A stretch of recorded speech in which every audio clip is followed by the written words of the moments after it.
Hello, j'espère que tu vas bien. Bienvenue dans cette nouvelle vidéo. Alors, comment allier vie pro et vie perso? Il me semblait important de te parler de ça. Il se trouve que quand tu es rédacteur web freelance, souvent tu aimes ce que tu fais, tu es à ton compte et forcément tu penses boulot, tu vis boulot et tu oublies et tu négliges tout le reste. Et ça, c'est surtout pas ce qu'il faut faire. Bien sûr, quand tu commences dans la rédaction web, il faut redoubler d'efforts pour démarrer la machine. Mais il y a un moment, il est important de trouver le bon équilibre entre vie pro et vie perso. Sinon, tu pourrais finir en burn-out et c'est surtout pas ce que je veux pour toi parce que moi, il faut savoir qu'il y a un an, j'ai complètement négligé ma vie perso. Je travaillais 15 heures par jour comme un malade et forcément, j'ai fini à la limite de l'épuisement. Heureusement, je me suis repris en main juste à temps, mais j'ai mis quand même quelques semaines pour m'en remettre. Alors surtout, si tu as du mal à te dégager du temps, la première des choses que je te conseille de faire, il y a beaucoup de personnes qui planifient leur vie pro dans leur agenda.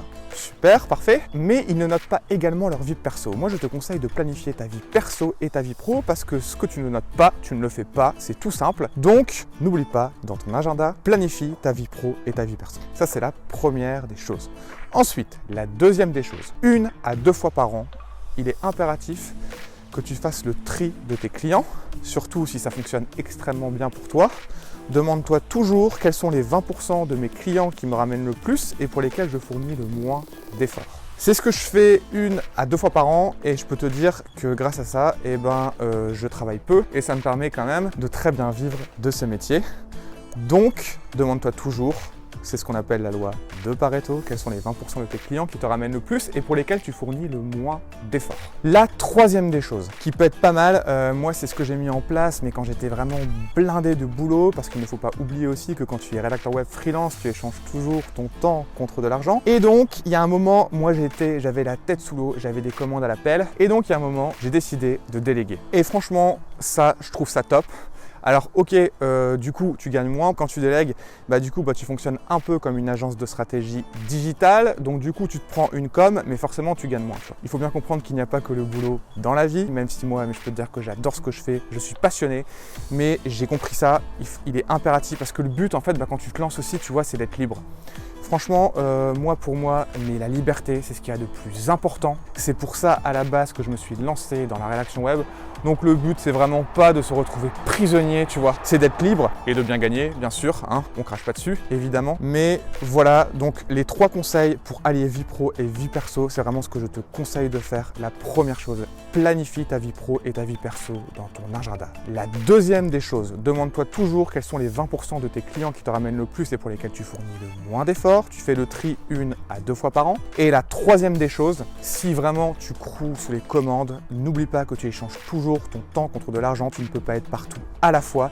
Donc il peut être intéressant que tu commences à déléguer. Franchement, si ça marche bien pour toi, bravo, c'est top. Mais il est impératif de ne pas négliger sa vie perso parce que tu vois, si tu es en couple, forcément, quand tu commences, il faut que tu bosses, tu vois. Il faut que tu bosses pendant 6 mois, 1 an, c'est dur, donc forcément, il faut démarrer la machine, ça prend du temps, mais il faut s'accrocher, il faut persévérer, il faut être déterminé et ça fonctionne. Donc forcément, pendant 6 mois, 1 an, tu penses boulot et tout, etc. Tu penses boulot et tu vis boulot, etc. Mais si tu es en couple, je peux te garantir que si tu fais ça pendant 3 ans, 4 ans, 5 ans, ça va mal se finir. Et ça, c'est surtout pas ce que je veux pour toi. Et c'est tout à fait normal. Personne ne va tolérer ça pendant 3 ans, 4 ans, 5 ans, tu vois.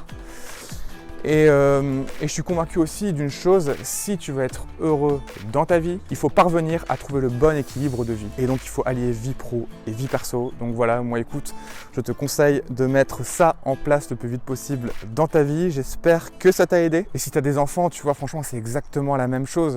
Tu vois, moi, écoute, je n'ai pas encore d'enfants, tu vois. Mais voilà, il faut que tu prennes du temps pour eux, etc. Et comme je te l'ai dit, franchement, mais quand tu te lances, c'est le but, quoi, c'est d'être libre. Donc voilà, écoute, je te conseille de mettre ça en place le plus vite possible et quant à nous on se revoit très très vite.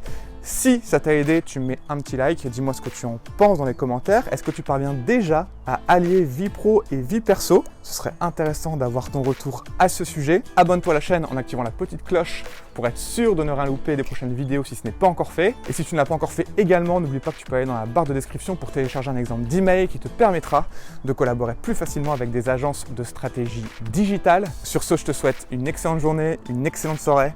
Prends soin de toi et on se voit bientôt.